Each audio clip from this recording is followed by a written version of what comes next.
What if your guardian angel wears coveralls and smells of motor oil? After a mysterious mechanic slips me a life-saving warning, I become obsessed with finding her, only to discover she's part of a hidden network of ordinary women who see flashes of the future. Now, they're being hunted by a man who wants to turn their visions into weapons.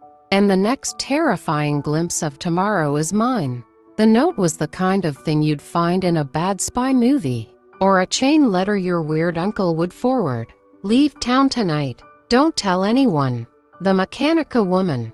I corrected myself, taking in her sharp, focused eyes under a fringe of dark hair. Escaping a messy bun, had wiped her hands on a grease-blackened rag, glanced around the grimy bay of Pete's Pit Stop with a tension that seemed absurd in the fluorescent light, and tucked the folded square of paper into my jacket pocket with a swiftness that left me speechless.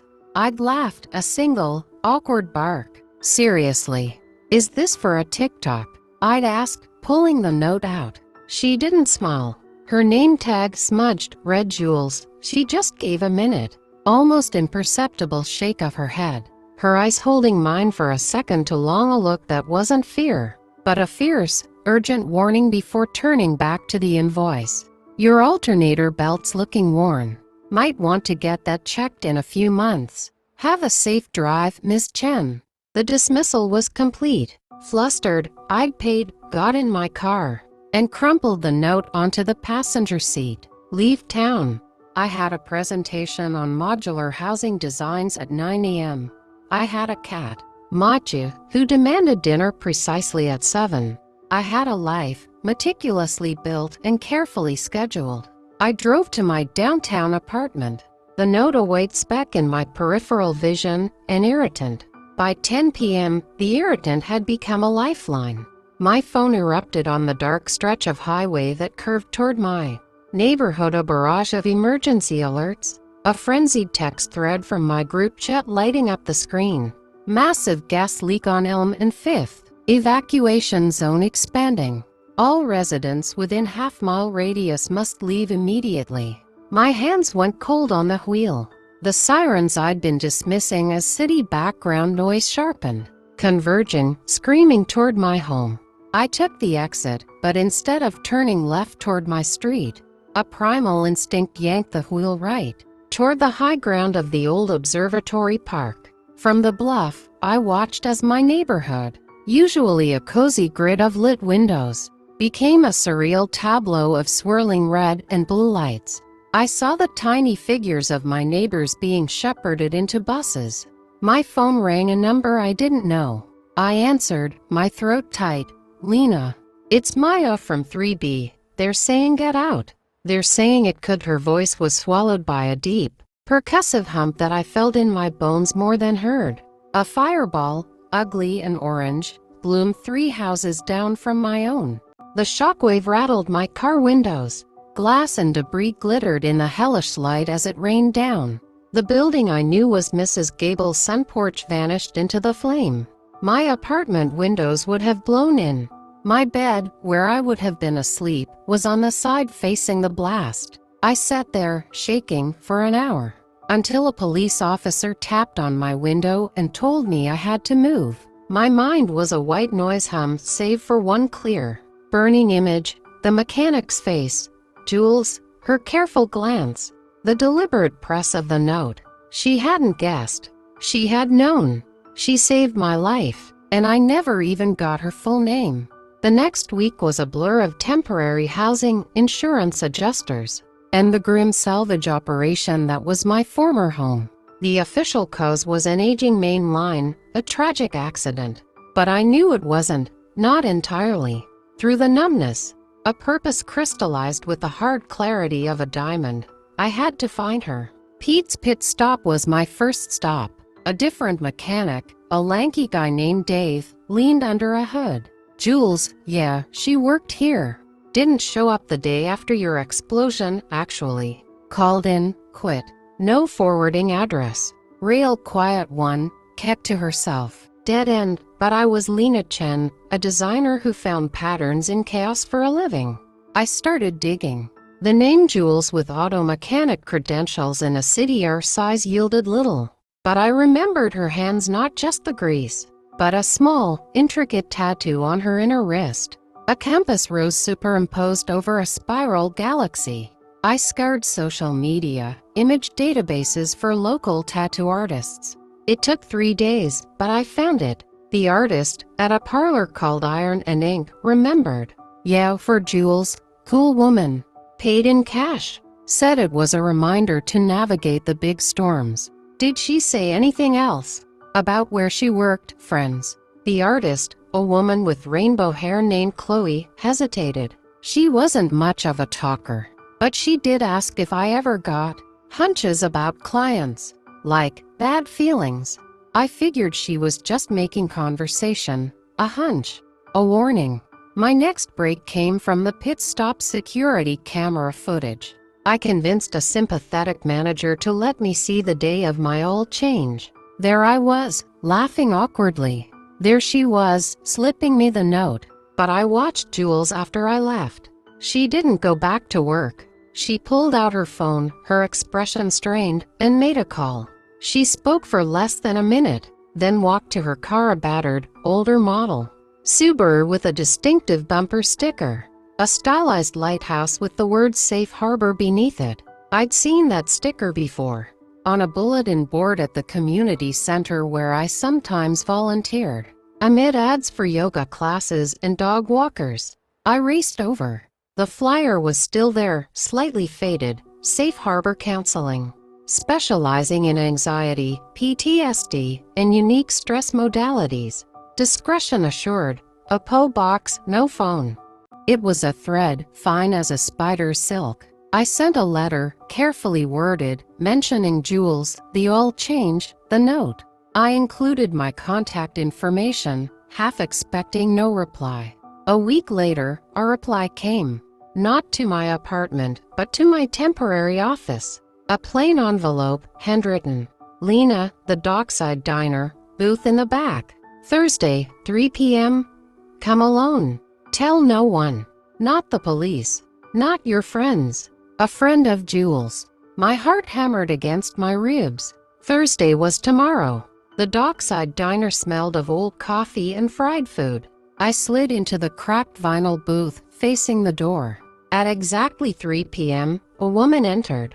She was in her late 50s, perhaps with a calm, lined face and intelligent gray eyes. She wore practical clothes and moved with an air of quiet assurance. She didn't look around. She came straight to my booth and sat down. Lena, she said. Her voice was low, melodic. My name is Alara. I run Safe Harbor.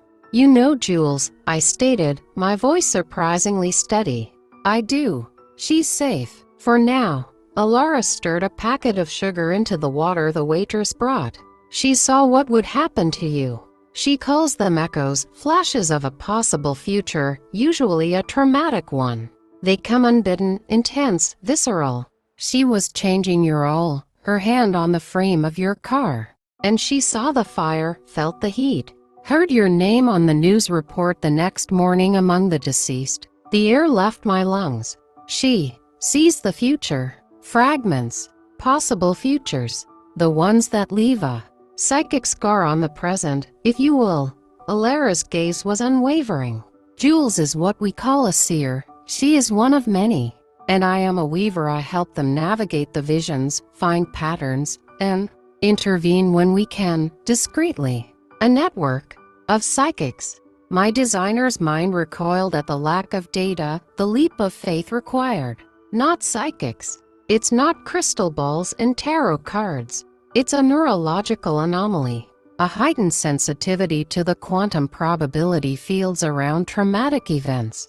The terminology is less important than the reality. We are women who see cracks in time, and we try to patch them. She leaned forward, her voice dropping. Jules's warning to you was a breach of our primary protocol, minimal, untraceable interference. She made contact. It was risky. But she said your echo was particularly strong. You were clear. Why are you telling me this? Because after the explosion, Jules had another vision. And this one involved you. Alara's composure flickered, revealing a deep well of fatigue and fear. She saw you in a dark warehouse with a man who smells of ozone and copper. He has a device, something that amplifies and channels the visions, painfully. He's hunting us, Lena. He's collecting seers, and in the vision, you weren't just a victim. You were seeing something too. You were one of us. The diner seemed to tilt. That's impossible. I don't have visions.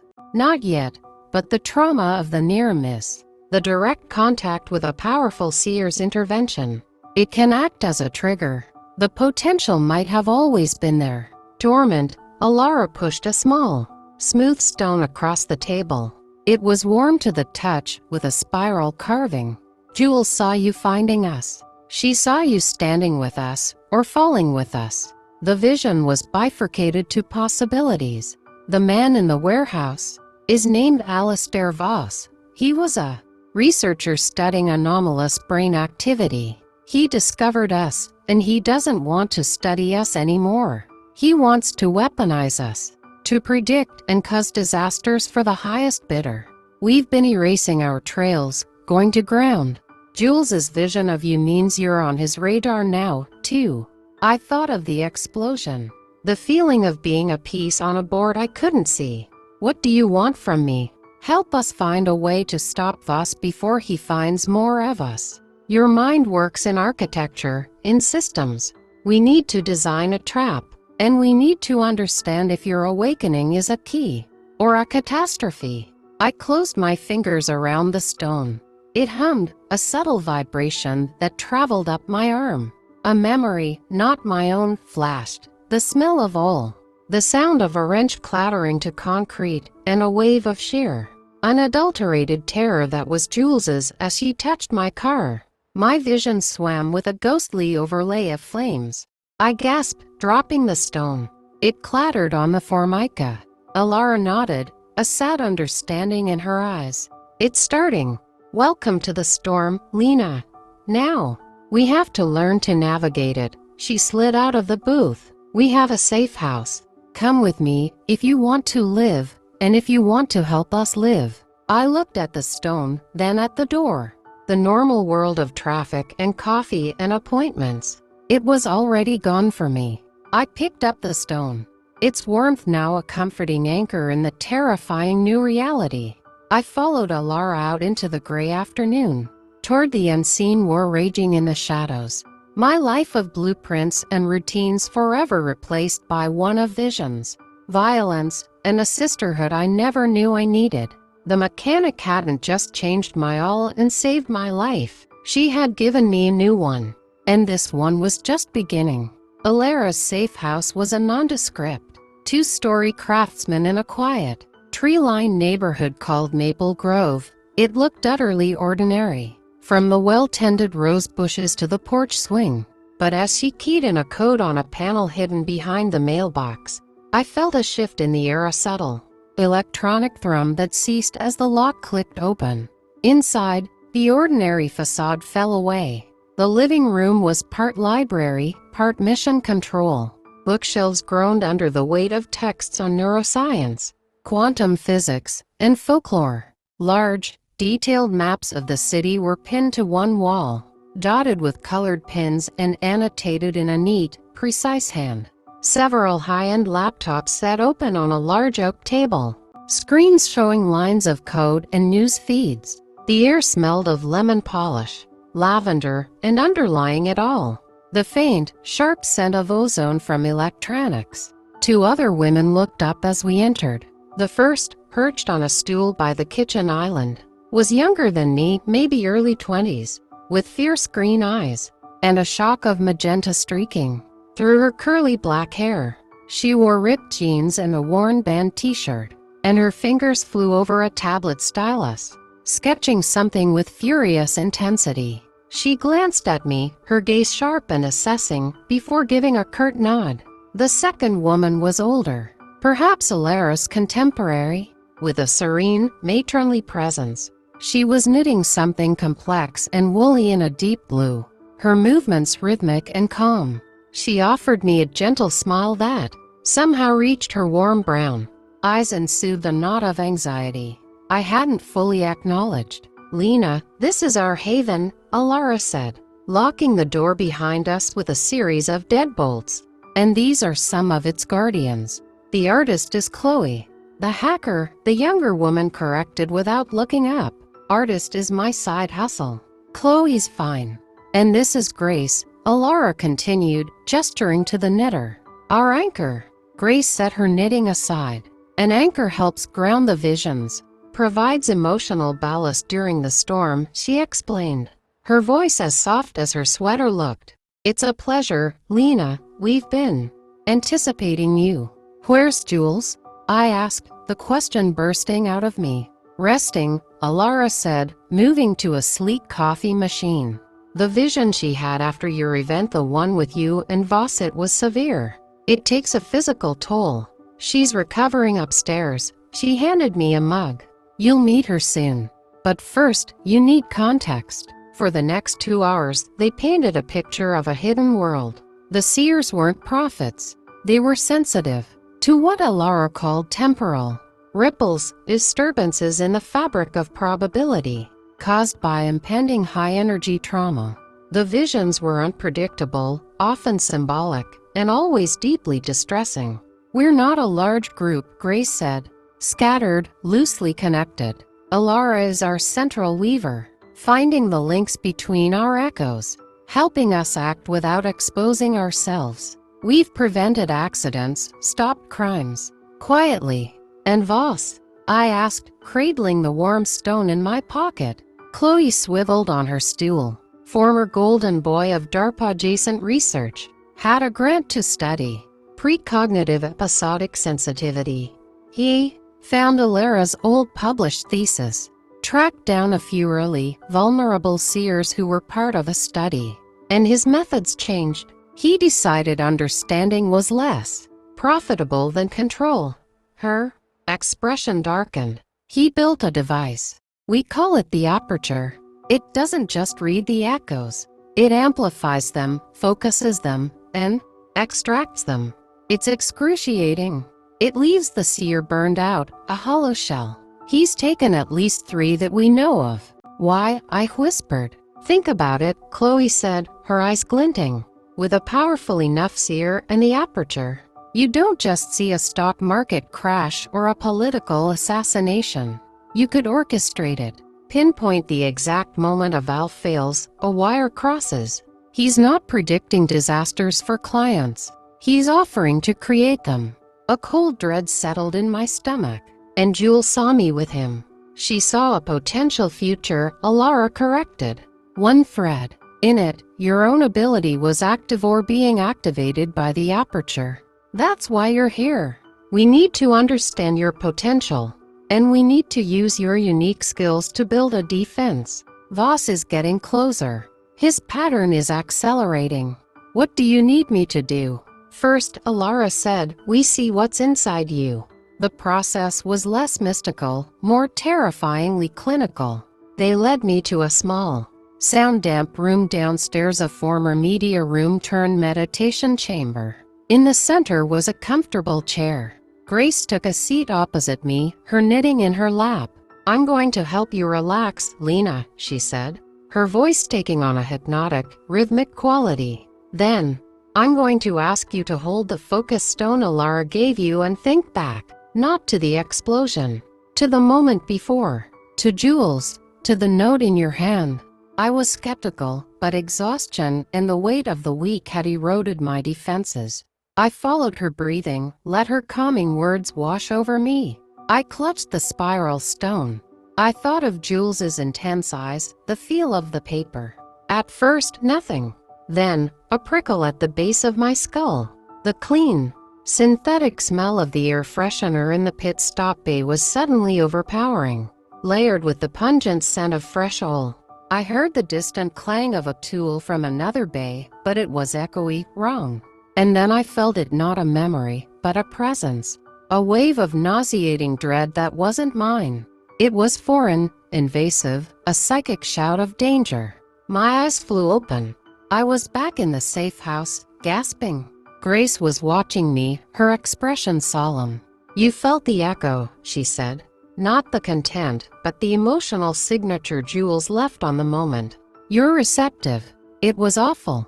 "They always are," a new, rough voice said from the doorway. I turned. Jules stood there, leaning against the frame.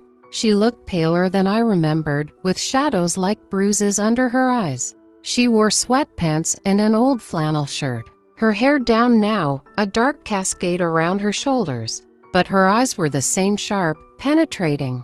"You," I breathed. "Me," she said, a ghost of a smile touching her lips. "Sorry about the cryptic note." It was all I had time for. The echo.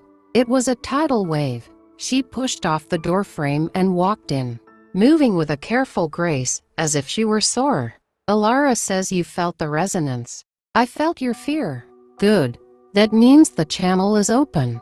And it means Voss will be able to find you, too, if he gets close enough." She sat on the arm of Grace's chair. "I saw you in that warehouse, Lena. 2 versions. In one, you're strapped to his machine. And you're screaming, and the whole city is flickering. In the other, you're standing free, and you're holding a blueprint. A design. For a cage." I stared at her.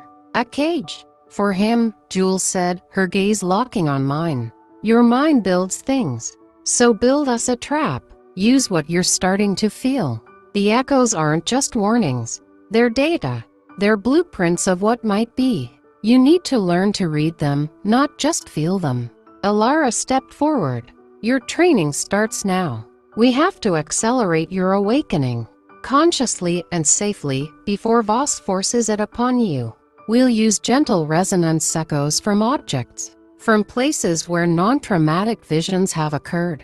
We'll teach you to discern patterns." "And then?" I asked, my heart pounding with a mixture of terror and a strange, burgeoning excitement. "Then," Chloe said from the hallway, her tablet now showing a complex, rotating 3D model of a city block. "We use your architect's brain to turn his hunting ground into a prison.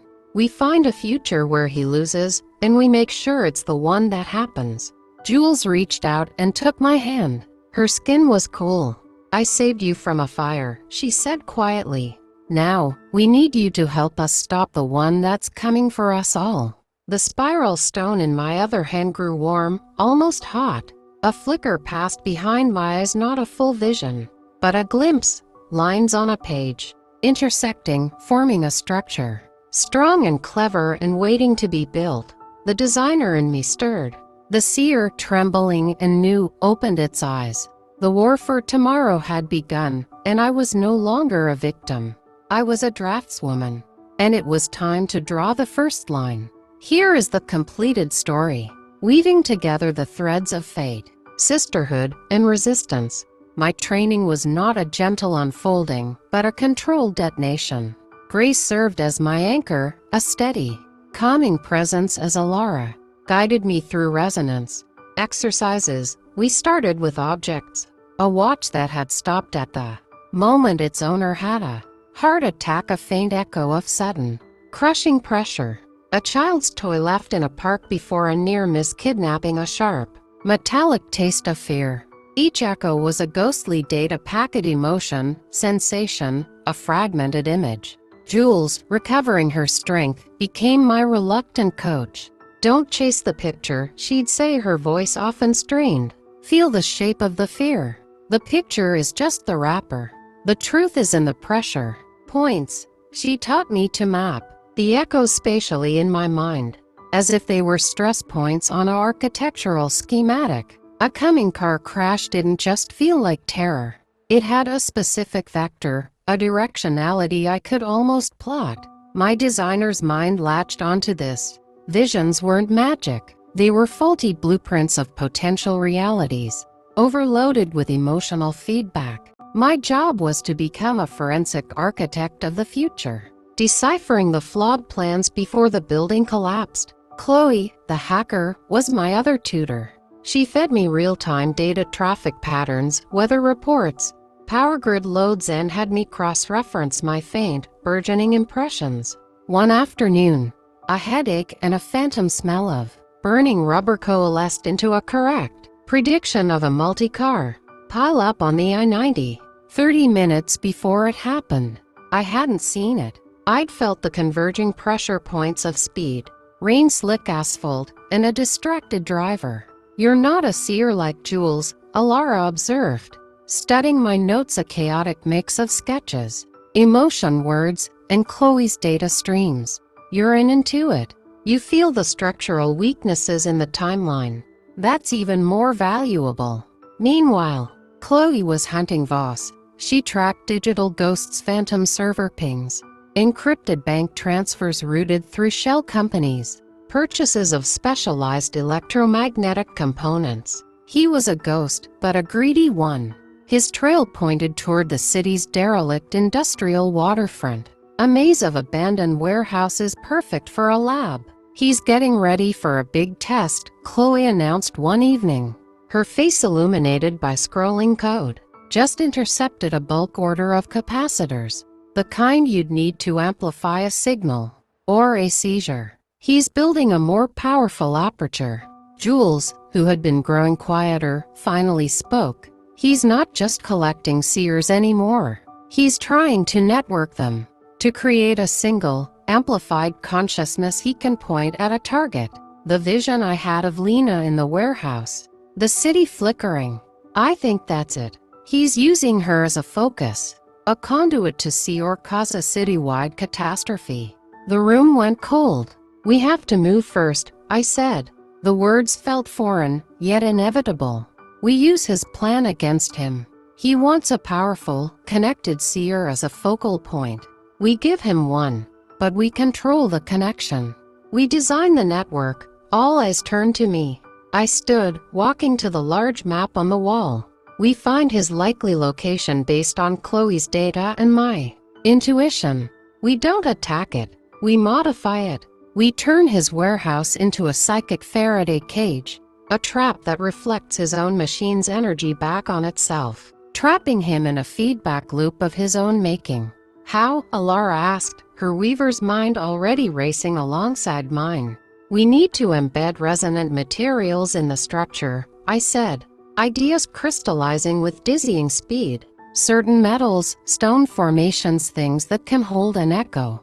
We create a pattern, a circuit. We need other seers, a network of our own, not to amplify, but to dampen and redirect. And we need a blueprint of the warehouse's exact structure." "I can get the blueprints," Chloe said. "City archives, old permits. And I know who can help with the rest," Grace said softly. "It's time to call the circle." The circle was the wider, scattered network Alara and Grace maintained. Calling them was a monumental discovery. Communication was a potential beacon for Voss. But necessity overrode caution. Over the next 48 hours, they arrived in stealth. Mari, a former geologist who could read the memory of stones. Priya, a somber paramedic whose touch could diagnose an illness weeks before symptoms appeared. Rosa, a gregarious bus driver who navigated by sensing clear paths through traffic and danger. They were teachers, gardeners, nurses, ordinary women bearing an extraordinary burden. Our safe house hummed with tense energy. I presented my plan. Using architectural models Chloe 3D printed from the warehouse blueprints. The building was Warehouse 47, a crumbling cement and steel behemoth on Pier 9 Point. "The aperture will be here," I said, pointing to the central space, likely once a loading bay. "He'll need space, power, and isolation. Our goal isn't to destroy the machine from outside. It's to turn the entire building into a contained system. Mari, you and I will identify key stress points in the building's frame, places where we can embed resonant lodestones, tuned by our seers to create a harmonic buffer. Rosa, you'll help us find the entry and exit paths that feel clear, the ones he won't be watching." "And me?" Jules asked. She looked stronger, but a determined dread lingered in her eyes. "You're the catalyst," I said, meeting her gaze. "And the bait. Voss's vision showed you there. Mine did too. He'll be expecting a powerful, raw seer, You have to be the one he sees. You have to get close enough to the aperture for the resonant circuit to engage. And when it does, Priya asked, her practical voice cutting through, the amplified energy from his machine will hit our buffered network. Instead of a single seer's mind, it should create a standing wave, a psychic echo chamber. In theory, it will trap the operator Voss in a recursive loop of his own intentions, his own worst fears. It'll be like staring into a mirror that reflects your soul back at you infinitely. It won't harm the physical building, but it should neutralize him mentally. And the seer connected to it. Grace asked, the unspoken question hanging in the air. Jules will be at the epicenter, I admitted. She needs the strongest anchor we can provide. That's all of us, linked, holding her steady from outside the kill zone. I looked at Jules. It's a terrible risk. She gave that ghost of a smile again. I pulled you out of a fire. Now you're asking me to walk into one. Fair's fair. She took a deep breath. Let's build a cage. The next 2 days were a blur of clandestine activity.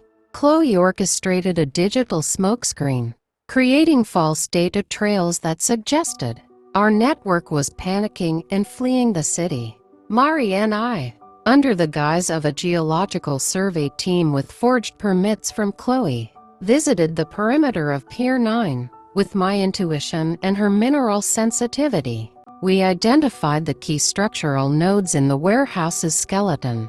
At night, Rosa drove us in her nondescript van.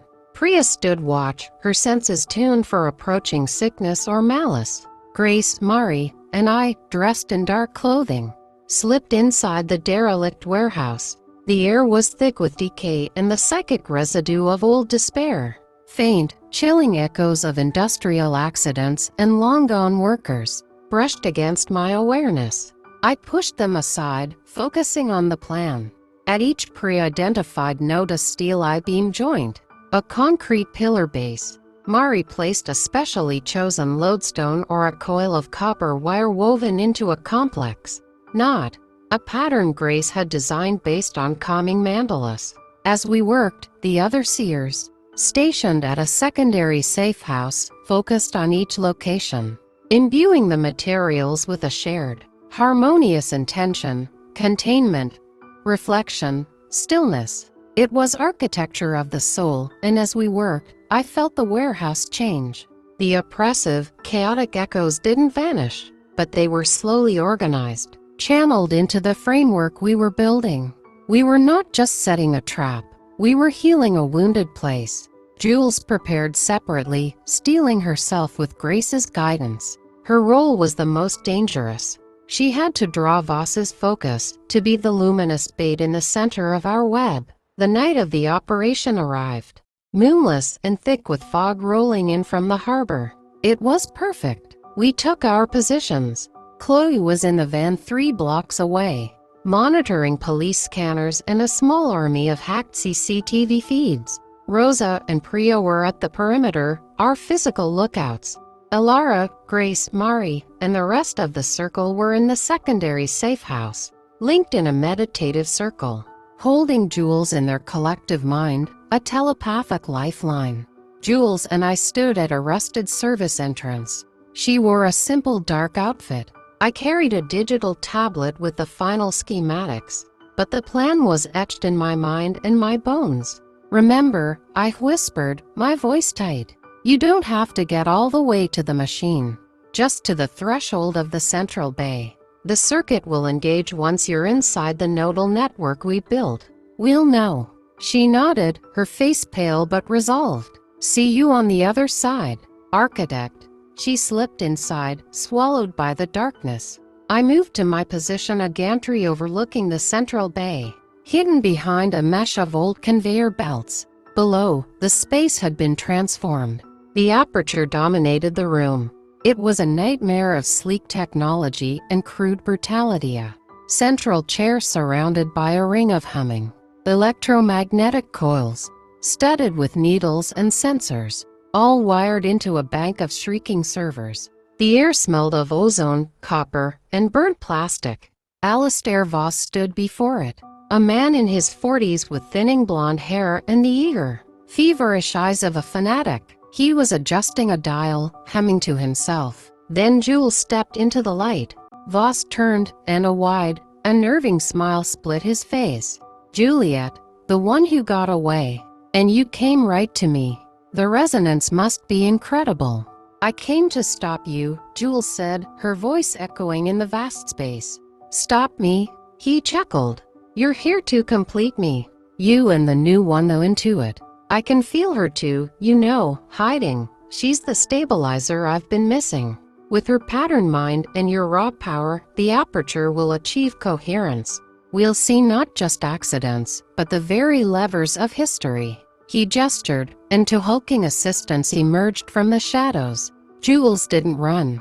She let them grab her arms and guide her toward the chair. My heart hammered. Just a few more steps. As they strapped her in, I focused. Not with my eyes, but with my new sense. I felt the warehouse around me not as a building, but as a circuit diagram. I saw the nodes we had seeded glowing with soft, steady light. Jules was the final, moving node, approaching the central junction. Voss lowered a crown of electrodes onto her head. Jules flinched but set her jaw, locking eyes with the gantry where I hid. It was the signal. Now. I didn't push a button. Instead, I reached out with my intention, my architect's wool, and connected the circuit. In my mind's eye, I drew the final line. The effect was not explosive, but profound. A deep, subaudible hum vibrated through the warehouse floor. The screaming pitch of the aperture servers faltered, then changed, deepening into a resonant, harmonic drone. The lights on the aperture's panels, which had been blinking erratically, suddenly sensed and pulsed in a slow, rhythmic wave. The electromagnetic coils glowed not with harsh blue light, but with a soft, golden luminescence that echoed the calming intention we had woven into the stones. Voss frowned, tapping a monitor. "What is this?" "Interference." He turned up a dial. Instead of amplifying the output, the golden glow from the coils intensified, wrapping around him.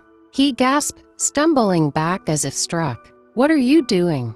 He snarled at Jules, but she was silent, her eyes closed, a look of intense concentration on her face. She was holding on, anchoring herself to the circle's lifeline while our trap activated. The aperture was no longer a transmitter. It was a reflector.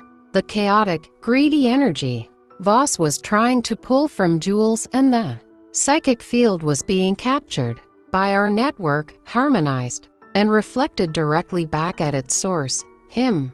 He clutched his head. "No, stop the noise. The faces." His eyes widened, seeing things we could not. The ghosts of the seers he'd burned out. The catastrophic futures he'd tried to sell.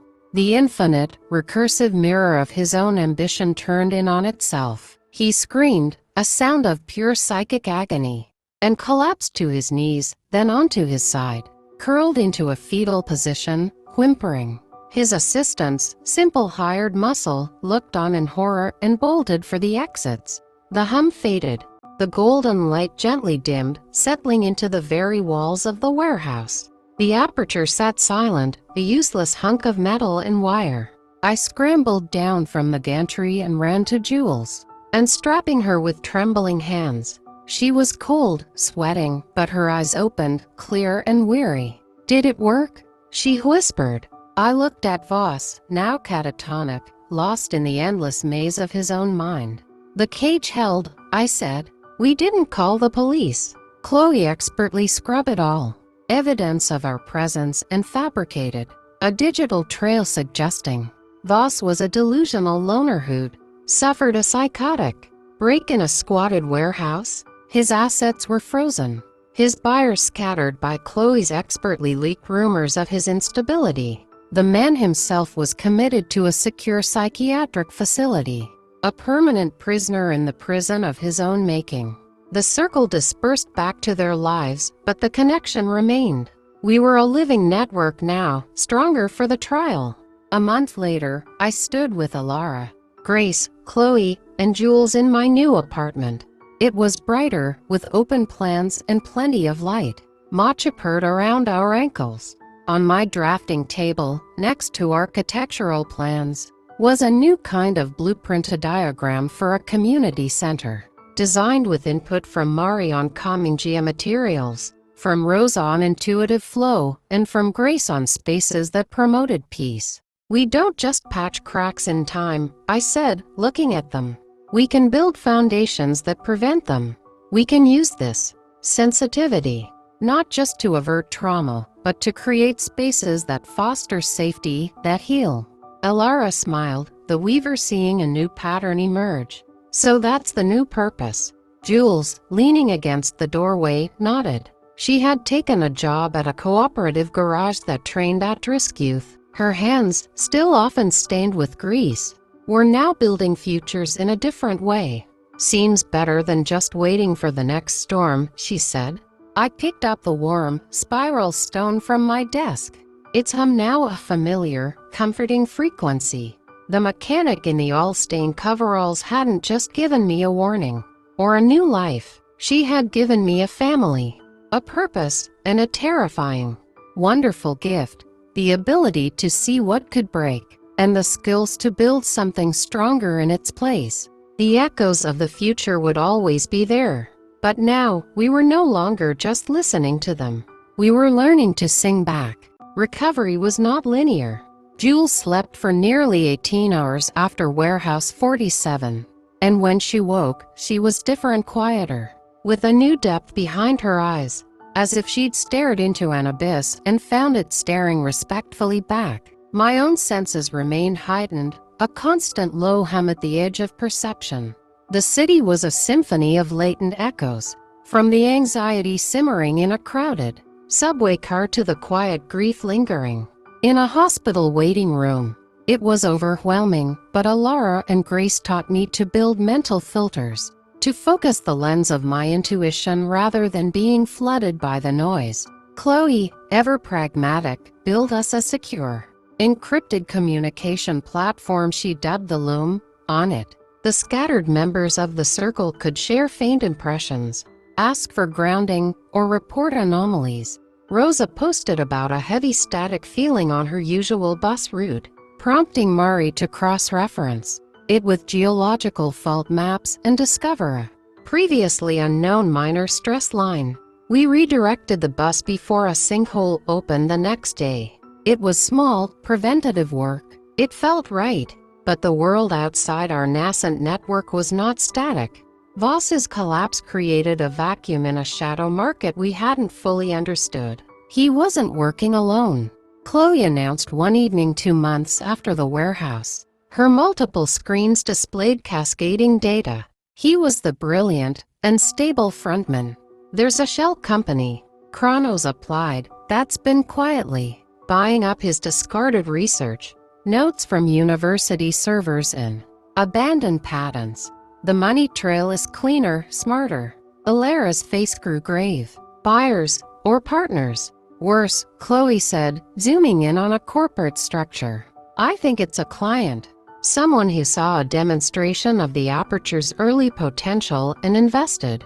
Now that their asset is indisposed, they're trying to salvage the research and continue independently. They're searching for neurotemporal adepts via discrete medical scans and academic surveys. A new chill settled in the room.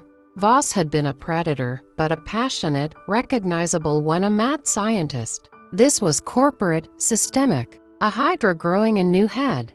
We need to know who they are, I said, and we need to make the research useless. Scrubbing it from the net is impossible, Chloe sighed.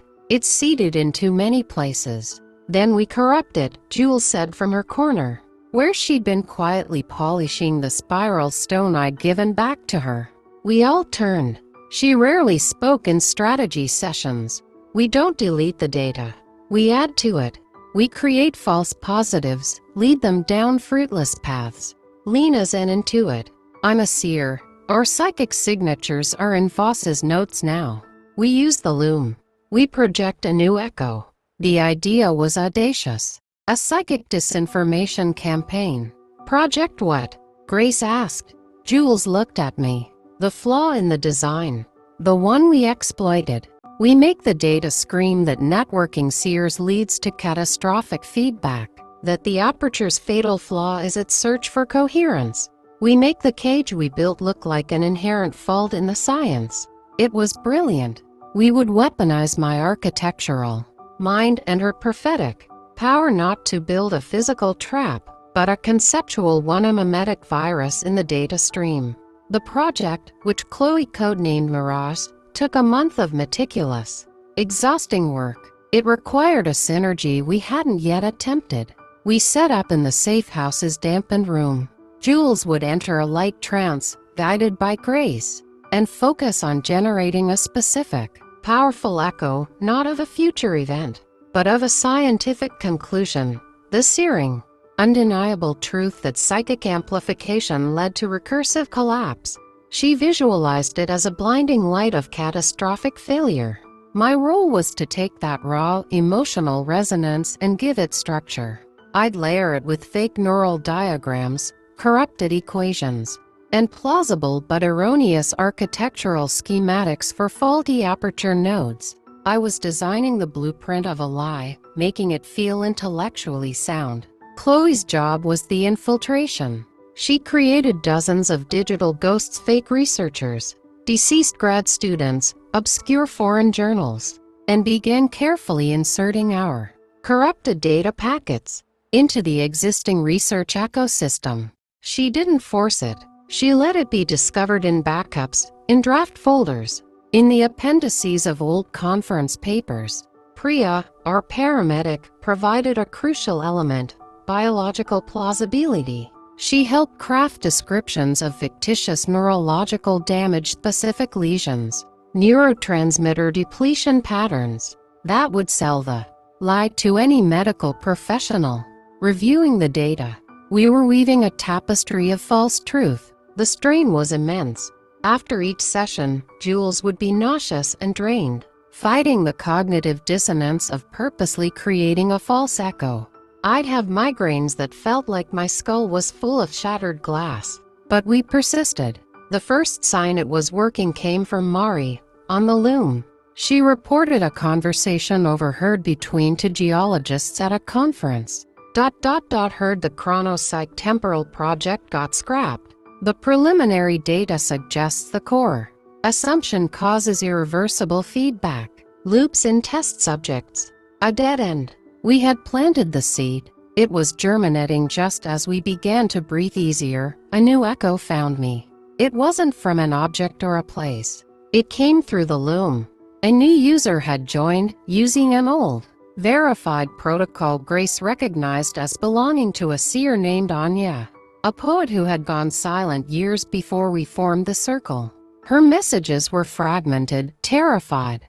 They didn't take the bait. They have a new approach. Not amplifying, filtering, a lens, not an aperture. They're looking for the quiet ones, the dampeners, the anchors. The message cut off. Anchors, Grace whispered, her face ashen. They're looking for anchors. Alara slammed a hand on the table. Of course. If the data says amplifiers cause feedback, they pivot. They seek out those who can suppress, focus, or filter psychic noise. To control the signal, you need both the microphone and the mute button. She looked at Grace, the quintessential anchor, with dawning horror. They're not after seers anymore. They're after us, the weavers, the anchors, the ones who provide stability. Chloe was already typing furiously. Anya's last known location was Portland. Her signal is gone. But if they're hunting anchors with a lens, they'd need a way to detect calm, not chaos. She pulled up procurement records for Chronos Applied, biofeedback equipment, advanced ego arrays tuned to measure neural quietude, resilience to external stimuli. They're scanning for the opposite of an epileptic seizure. They're scanning for peace. The realization was a sucker punch. Our Mirage operation had successfully defended against one weapon, only to redirect the enemy toward a more vulnerable target. The very women who held us together. We have to find Anya, Jules said, her voice firm. And we have to protect Grace, I added. And Alara. You're both primary targets. Alara shook her head. Hiding isn't the answer. We must understand this lens. We must turn their new tool against them. As we did the aperture, she looked at me. Lena, your intuition finds structural weakness. This is a new structure. Find its flaw. I closed my eyes, letting the fear and urgency wash over me. Not fighting it but tracing its contours. The enemy sought Anka's points of stillness. What was the weakness in seeking stillness? It's passive, I said, opening my eyes. The aperture was active, it blasted. The lens must be receptive, it listens. To find an anchor, it has to ping the psychic field and look for the lack of an echo. It's looking for an absence. Idea, fragile and sharp, began to form. What if we don't hide the anchor? What if we give the lens exactly what it's looking for? But we surround that quiet point with something else. A signature so loud, so chaotic, it overloads the receiver. We don't hide grace. We camouflage her in a psychic scream. Jules understood first. A slow smile touched her lips. A beacon. We turn the anchor into a lighthouse that broadcasts a storm warning. Exactly, I said, the plan crystallizing. We use the circle. We have Rosa Project feelings of chaotic, urgent movement. We have Murray Project deep, tectonic stress. Priya, projections of rampant, confusing illness. Chloe, the static of pure data noise.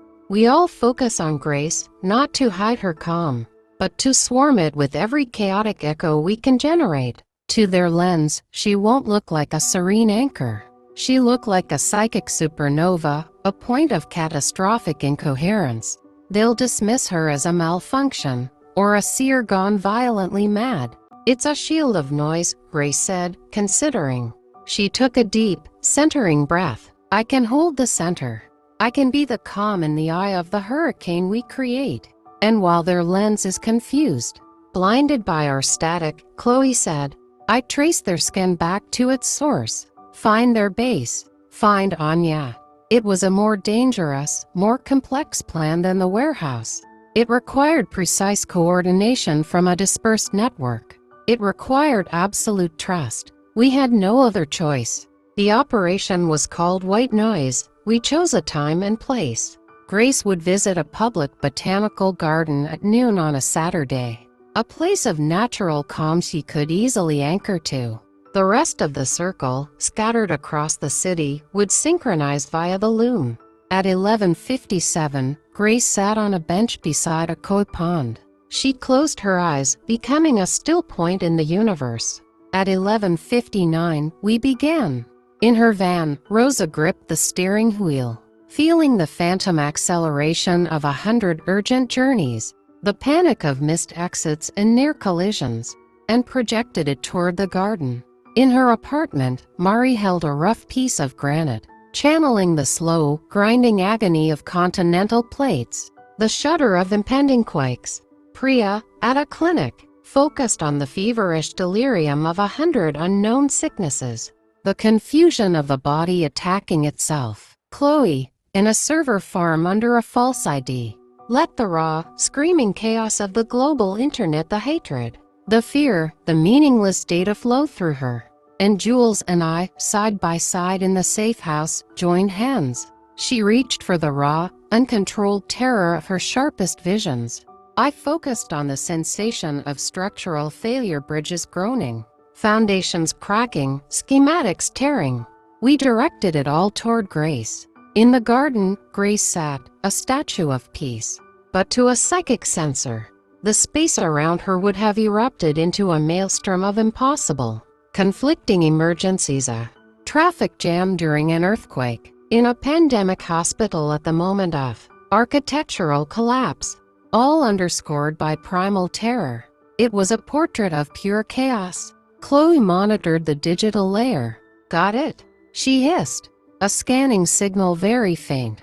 Wide spectrum, just pinged the garden's GPS grid. It's lingering. It's confused. The signal is trying to filter the noise. It can't lock on. It's withdrawing. Her fingers flew, tracing the retreat. It's hopping through relays, coming from the old Whitmore Telecommunications building. Top floor. That's their nest. We had the location. As we gradually dialed down our projections, the psychic static faded. Grace opened her eyes, took a serene sip from her water bottle, and watched the koi swim. The lens had found nothing but madness. The Whitmore building was a mid-century monolith, mostly leased to bland corporate offices. The top floor, according to Chloe's forged access logs, was leased to Ataraxia Consulting. The irony Ataraxia meant a state of serene calm was not lost on us. This would not be a frontal assault. We needed information, and we needed to extract Anya if she was there. They use a lens to find quiet, so we give them the opposite, I said. We don't sneak in. We walk in wearing our loudest psychic perfume. We devised a two-person team, Priya and Rosa. Priya would project a focused medical emergency or the specific, gripping panic of a sudden cardiac event. Rosa would project the frenetic, chaotic energy of someone desperately late, lost, and confused. Together, they'd be a walking, talking psychic disturbance, perfect cover to bluff their way past any guard tuned to detect subtle anchors. They'd pose as a flustered delivery person, Rosa, assisting a suddenly ill colleague, Priya, needing to use a restroom on the top floor. It worked. From the van, Chloe listened through their concealed earpieces as a board security guard, reportedly complaining of a weird pressure headache since they arrived, waved them toward the elevator with minimal checks. The top floor was a different world. Sterile, soundproofed, with a handful of technicians monitoring banks of screens displaying complex EEG readouts and topography maps that glowed with soft, cool colors, maps of psychic calm. In a glass-walled office, a severe woman in a lab coat was examining a readout, frustrated. Another dud, she muttered. Massive temporal lobe disturbance, useless. At the back of the room was a locked door marked Quiet Suite. Priya, leaning heavily on Rosa, sent a faint pulse of her diagnostic touch toward it. She sensed one life form inside, sedated but deeply traumatized. Their natural calming aura artificially suppressed by drugs. Anya, Rosa, with her gift for clear paths, saw the security flaw instantly. The Quiet Suite door lock was electronic, but the power conduit for the floor security system ran in an exposed ceiling panel just outside the women's restroom, the restroom they were ostensibly heading toward. A minute later, after Rosa tripped in the restroom and accidentally yanked a crucial wire, the lights and security locks on the floor flickered and died. In the ensuing mild confusion, Priya used the manual override on the now dead electronic lock to the Quiet Suite. Inside, they found Anya, a slight woman with silver hair, asleep in a recliner, 4 lines dripping tranquilizers into her arm. Priya quickly removed the IVS while Rosa shouldered her. They moved back into the hallway, now lit by emergency lights, as technicians scrambled to restore power. "Hey, you can't be back there," the severe woman shouted. "Medical emergency." Rosa yelled back, not breaking stride. "She's seizing. We need an ambulance now." The raw, genuine panic Priya was projecting sold the lie. The woman hesitated, looking between her failing equipment and the apparently critical patient. As Rosa and Priya bolted for the stairwell, their extraction was clean. 10 minutes later, they were in the van, speeding away with a groaning. Disoriented Anya, Chloe left a parting gift in the Ataraxia servers, a virus that would slowly corrupt their lens data, making every scan afterwards return images of serene, boring landscapes, literally translating psychic calm into pictures of empty meadows and calm seas, useless for finding human subjects.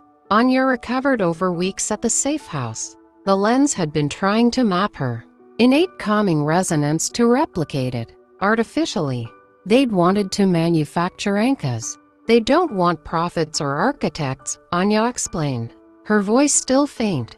They want controllers, people who can dampen psychic feedback in their own operatives, or suppress the public's awareness of coming shocks, to ensure stability during engineered chaos. It was a more insidious, more political danger than Voss's cartoonish villainy.